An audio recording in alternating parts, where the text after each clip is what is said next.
Bien, pues voy a intentar transmitiros mi inquietud. Y mi inquietud no es otra que la enfermería se ponga donde tiene que ponerse en un momento en el que se nos necesita. Eso es básicamente el resumen de lo que quiero contar. Me parece que estamos perdiendo un poco el tiempo y hay un... ¿Se oye?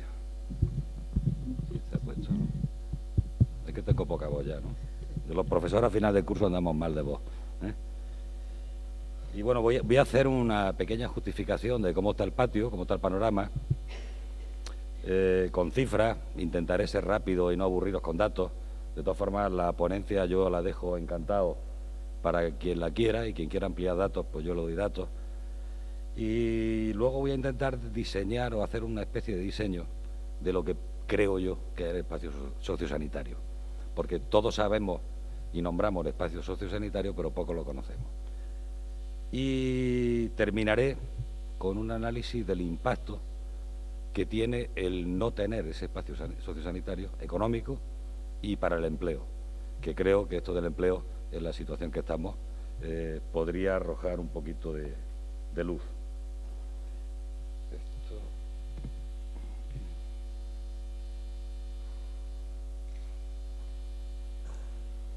Okay. Bien, voy a pasar alguna diapositiva rápida y no la veréis muy bien, pero básicamente todo el mundo reclama lo que yo voy a reclamar hoy. Ahí tenéis, pues en España habrá por primera vez más muertes que nacimientos. Estamos hablando de 2017, 2018. Evidentemente la población española está cambiando más de lo que creemos y estábamos mirando para otro lado. Ahora se nos ha caído encima el problema. Y por otro lado, pues declaraciones del propio Máximo no hace mucho. Decía que tenemos que volcarnos con los crónicos. Los pacientes crónicos parece ser que no le estamos dando una atención adecuada aún. Desde las asociaciones, desde el propio Ministerio, se pide, se exige que haya un espacio sociosanitario real en este país. No me lo estoy inventando yo, y además desde hace tiempo. Cada vez hay más gente que habla de esto, todo el mundo tiene ganas de hacer esto, todo el mundo ve la necesidad, pero está un poquito lejos todavía. No sé si conocéis al doctor Bengoa, que es el asesor de Obama, supongo que sí, que es el que más sabe de esto, pero parece ser que se ha ido a Estados Unidos a montarlo allí y nos ha dejado aquí un poco huérfano, pero la idea era esa, ¿no?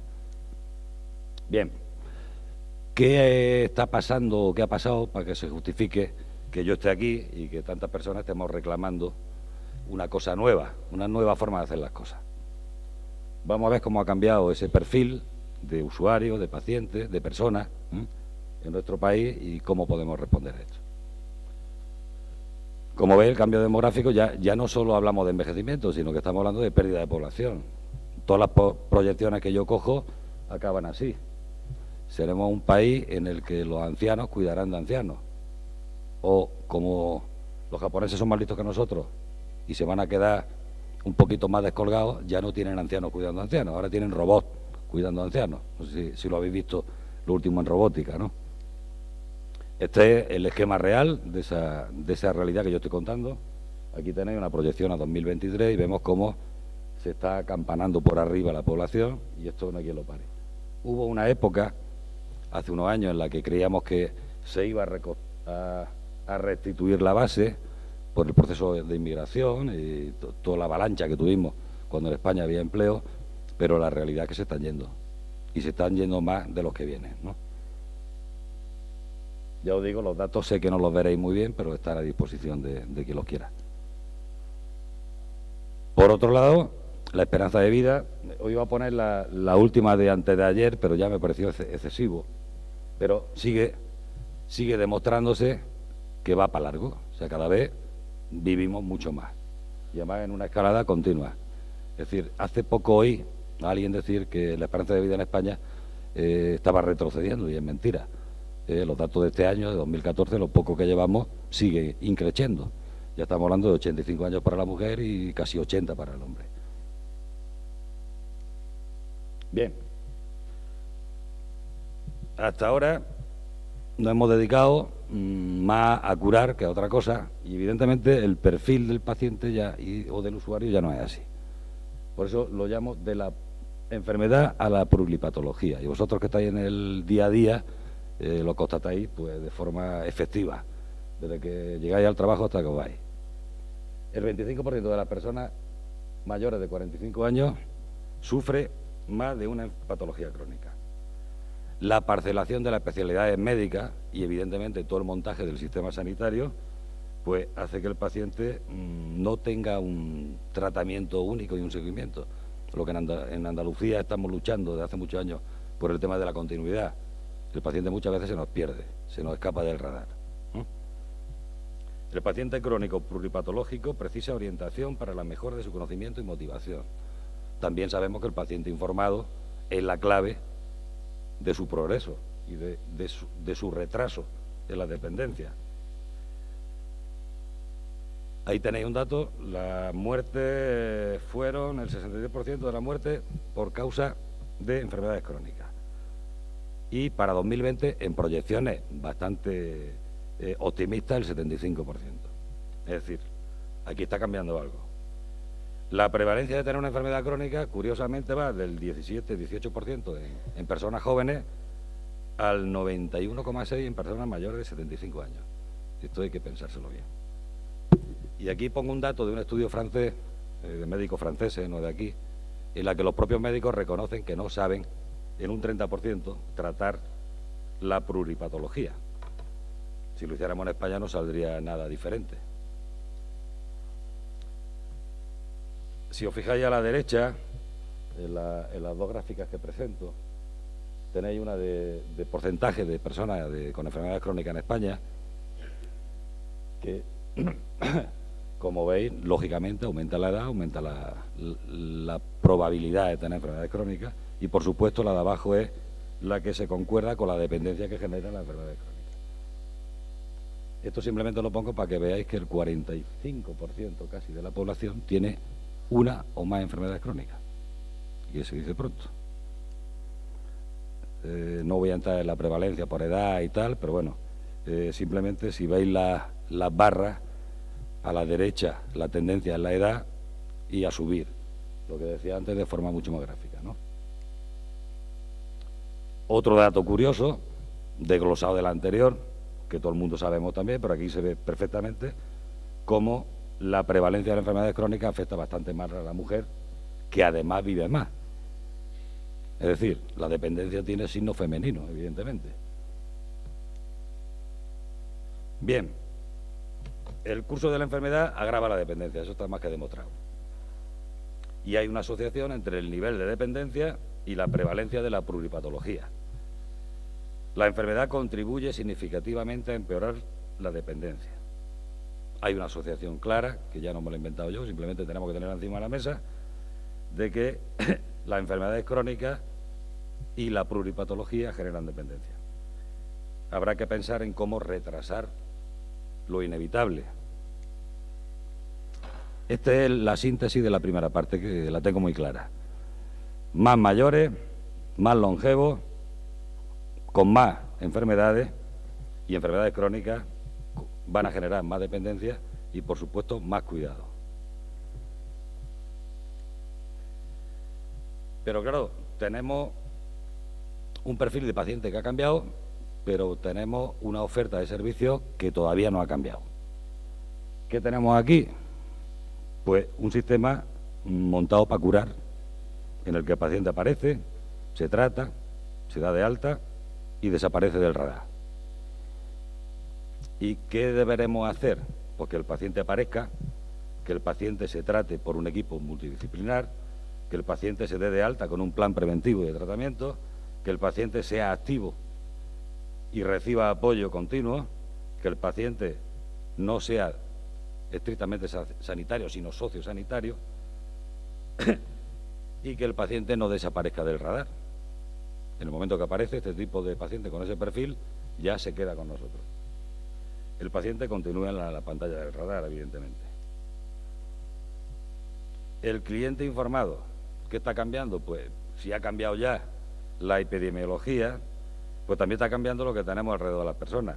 Y es que cada vez sabemos más, queremos más, exigimos más, tenemos más acceso a la información y, por supuesto, queremos estar y ser los protagonistas de nuestra vida y dirigir nosotros, cada uno de nosotros, lo que acontece con nuestra vida, en el proceso de enfermar igual.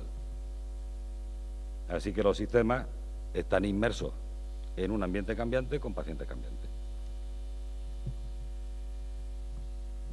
Evidentemente, la causalidad del individuo y su entorno ya ha variado mucho, son muchas variables las que acontecen, tenemos un problema multidimensional y, por supuesto, las opciones de atención tienen que ser distintas también.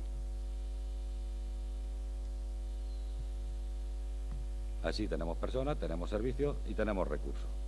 Pero tenemos recursos que ahora veréis como no solo no sirven, sino que a veces empeoran las situaciones. La otra pata que está cambiando, y esto me vaya a permitir que me pare un poquito.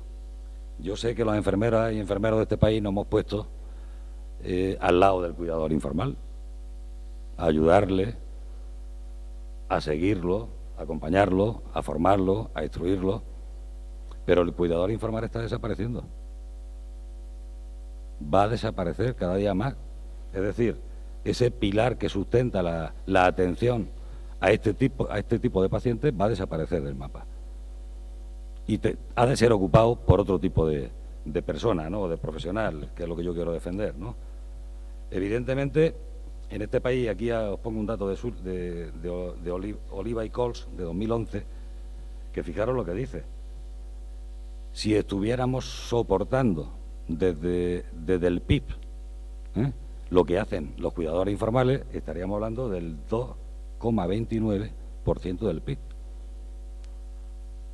Algo tenemos que ir pensando si desaparece esa gente que contribuye a que el PIB no sea así.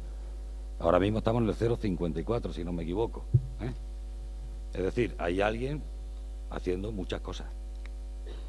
Y ese alguien está soportado básicamente por nosotras y por nosotros. Pero, evidentemente, cuando pase la crisis esta que tenemos encima, que parece que ya está pasando, gracias a Dios, habrá oportunidades y la mujer tiene que incorporarse al trabajo, evidentemente. Yo me niego a que se siga manteniendo un sistema que lo que hace es favorecer que la mujer siga en su casa, cuidando. Ahí lo dejo y luego sigo, luego lo retomo.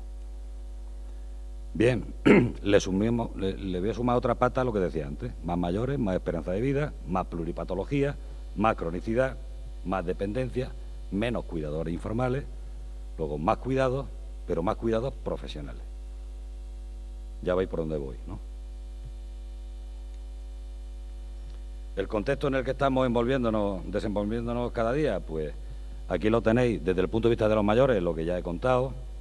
Van a llegar a ser el 20% dentro de unos pocos años, más del 35% en 2050, son proyecciones sacadas del INE de hace unos días. Las previsiones del libro blanco de la dependencia, por otra parte, imaginaros, cuando se hace la ley de dependencia, se estima que la población dependiente iba a ser, pues en 2020, de 246.000 personas. En 2011 ya eran 374.000. Ahora mismo me parece que estamos en 1.200.000.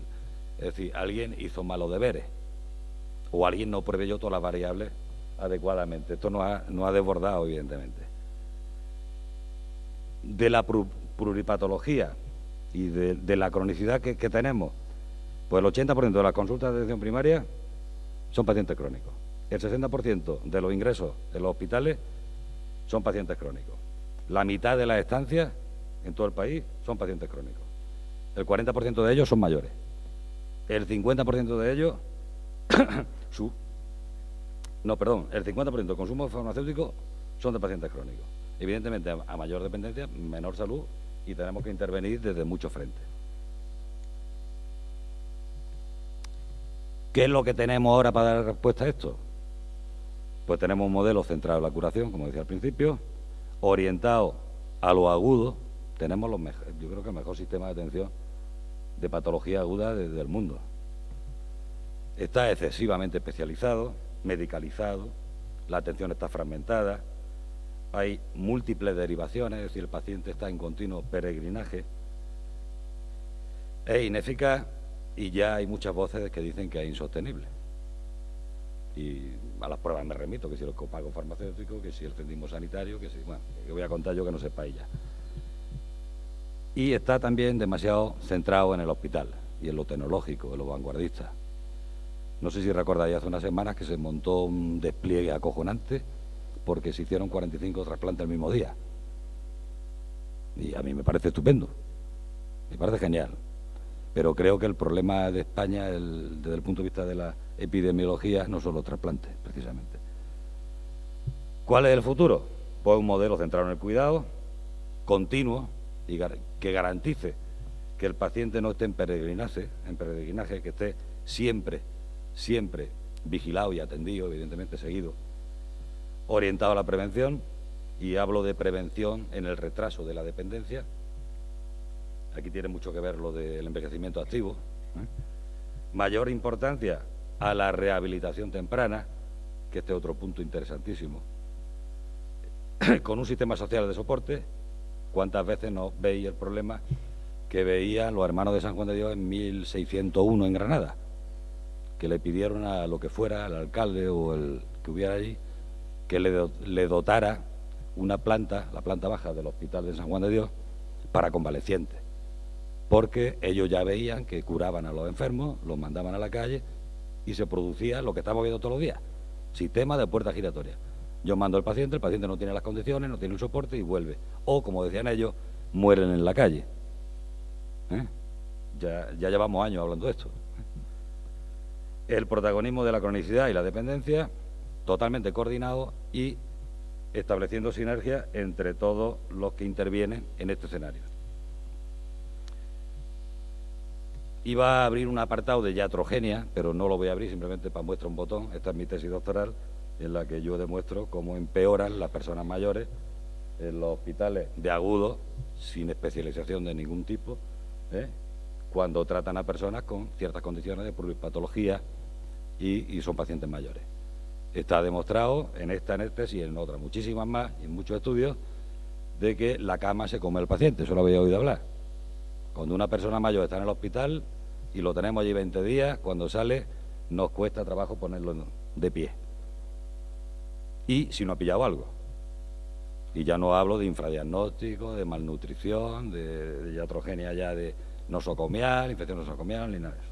Con los costes que supone personales, sociales y económicos, evidentemente. Bien, evidentemente los servicios dedicados al ámbito sociosanitario son muy poquitos, además son pruebas pilotos lo que yo he visto por ahí. Aquí hay un comentario, que lo traigo aquí, dice: la única red asistencial sociosanitaria integrada que existía, la red de centros de salud mental, ha sido escindida en servicios sanitarios y sociales. Es decir, yo no sé si os acordáis de los hospitales geriátricos que había antes, que prácticamente los teníamos.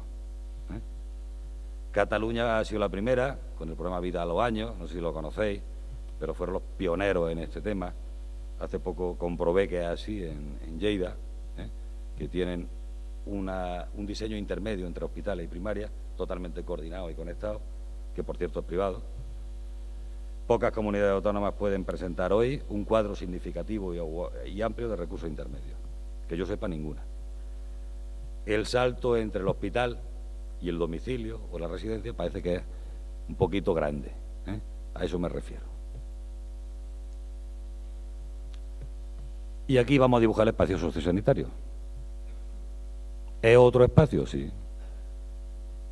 Entre lo sanitario y lo social. Porque en el sistema de salud vamos a encontrar los pacientes crónicos, los pacientes pluripatológicos, los pacientes frágiles, pero siempre no dependientes.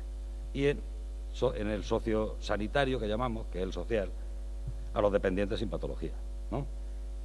Pero debe de haber un espacio intermedio que garantice que el paciente, cuando se le pone la cadera, antes de irse a su casa, vaya rehabilitado.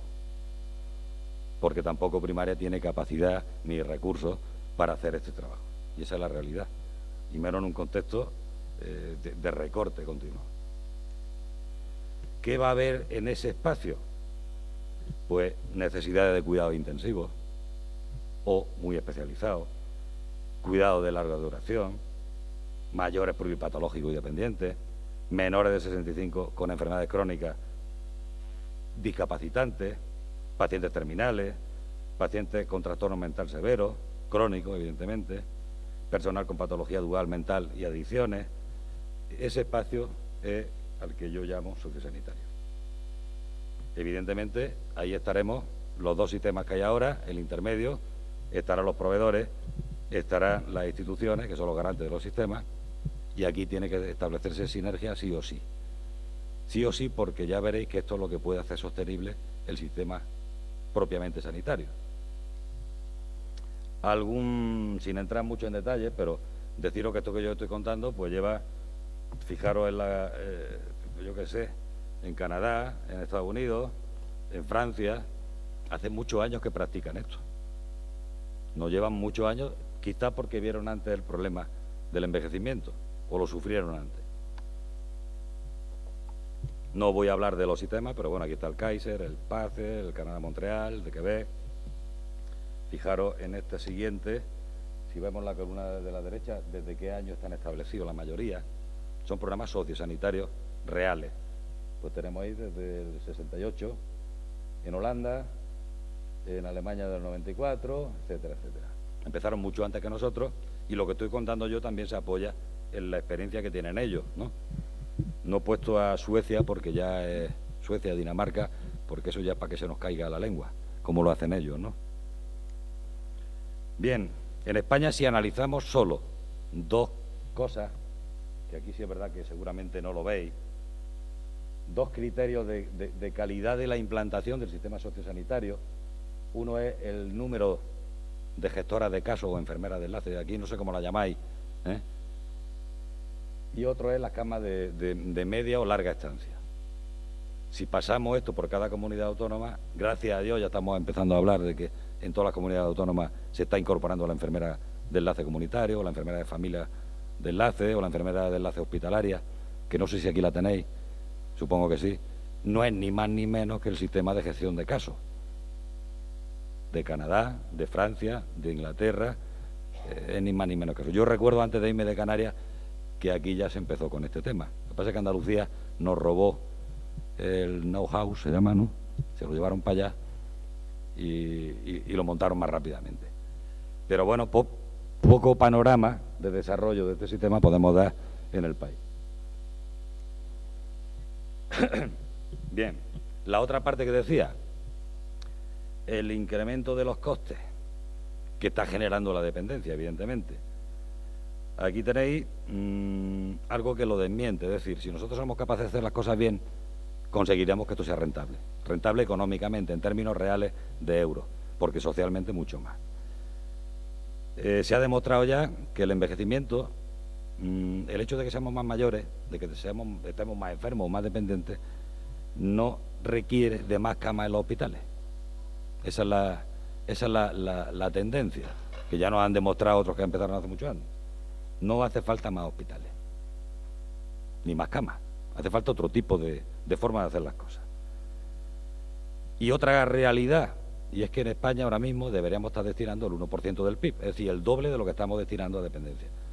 Otra cosa que haya dinero o no. Pero aquí, evidentemente, como dicen los políticos, ¿de dónde sacamos el dinero?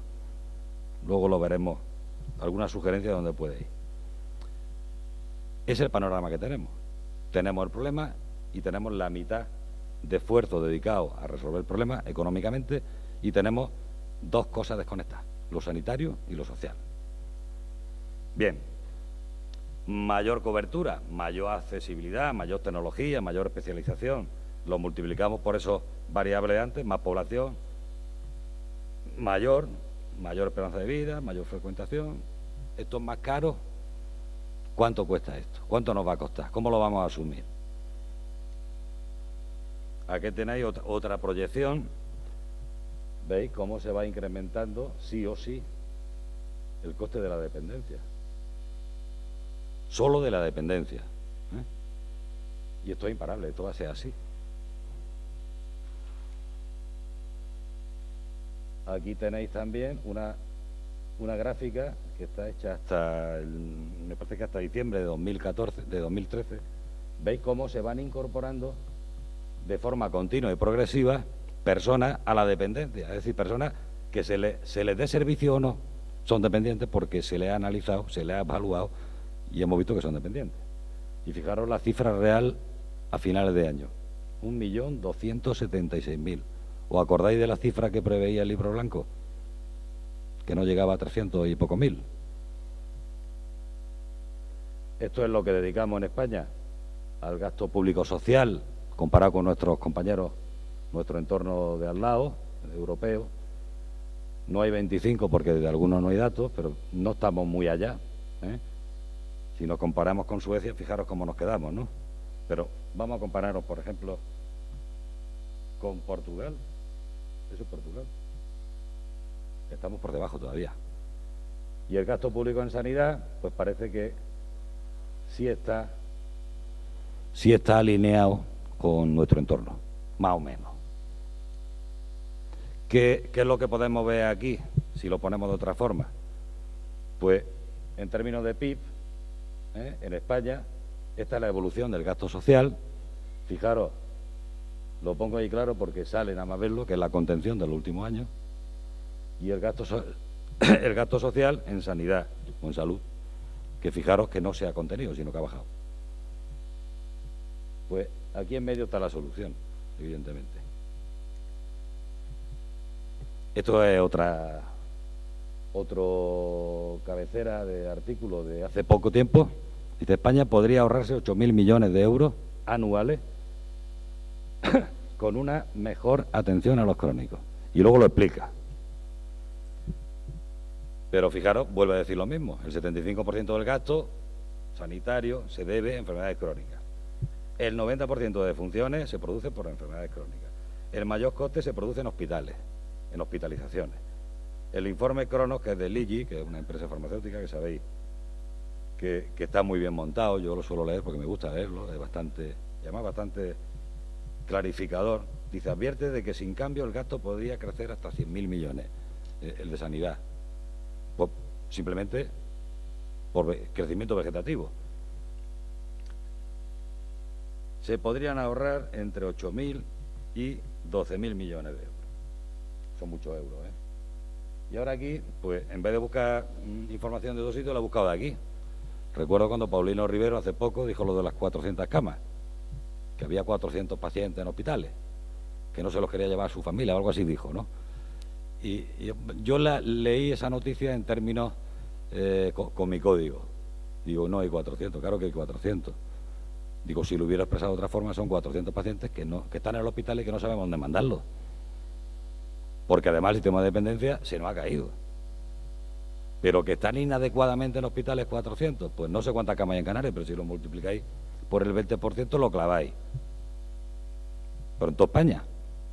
Y aquí pues leí pues noticias posteriores, ¿no? La orden para derivar crónicos activas esta semana. Todavía quedan 62 pacientes. Bien, yo que me he pasado la vida en la dirección de hospitales, recuerdo que hasta nos inventábamos un servicio.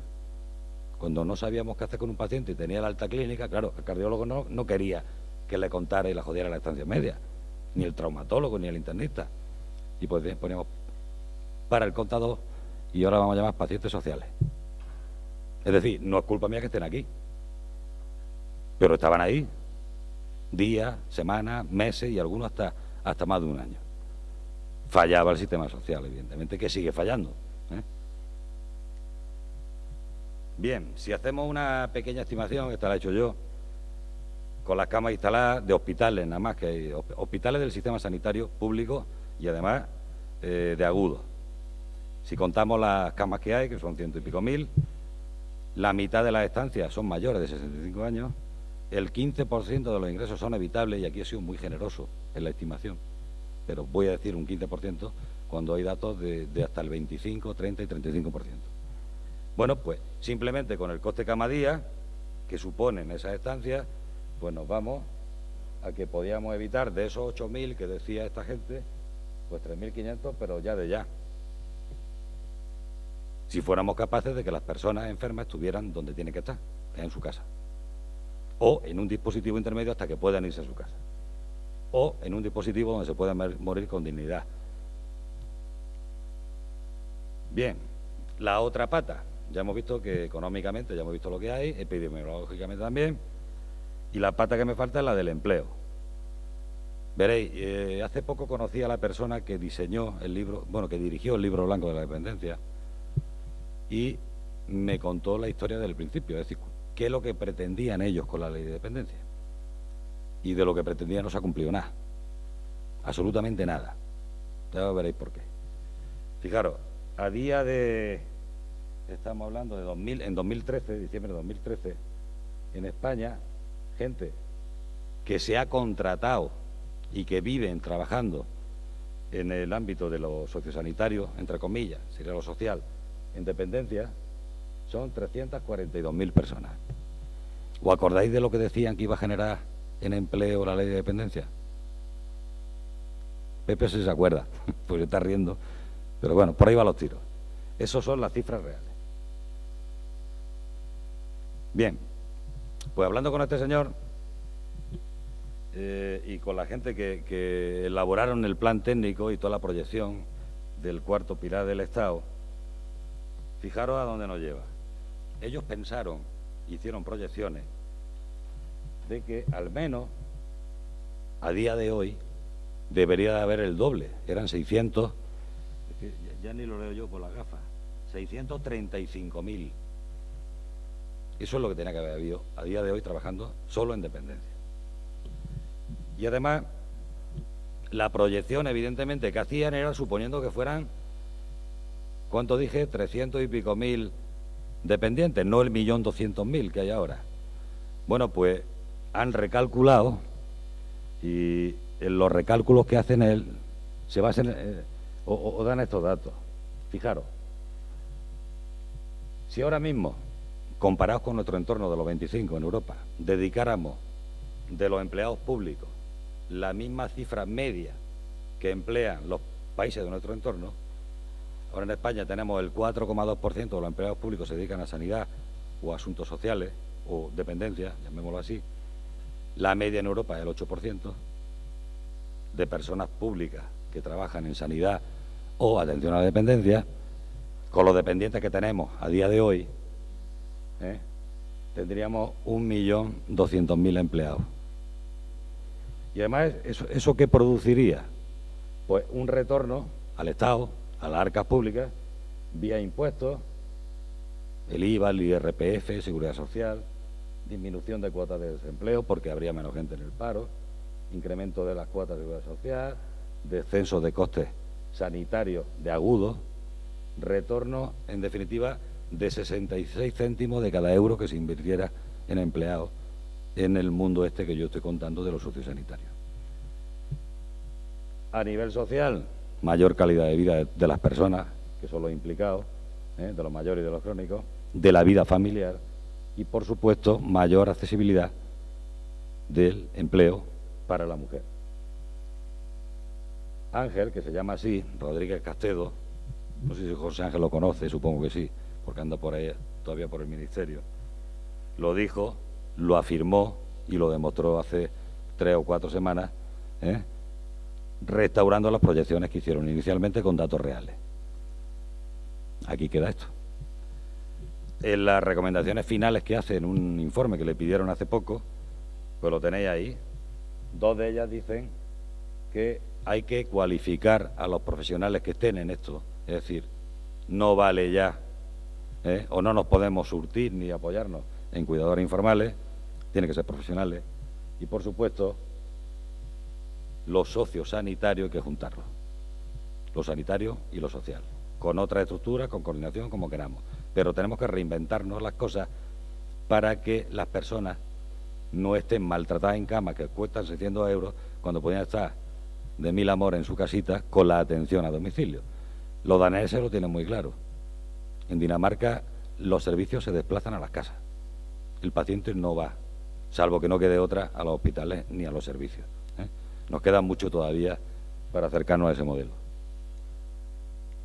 Bien, del cure al care. Esas son las recomendaciones. De curar a cuidar.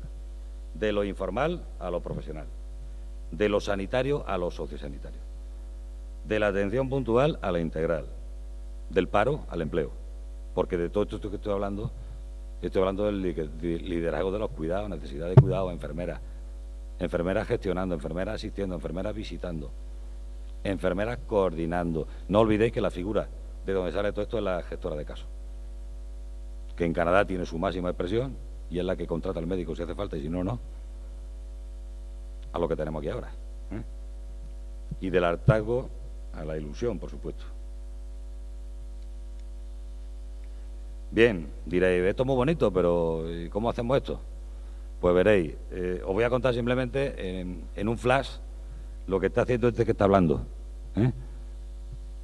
Aquí tenéis, no lo leéis, pero son 2 jornadas, unas regionales y otras provinciales, sobre ensayos que hemos hecho con este modelo.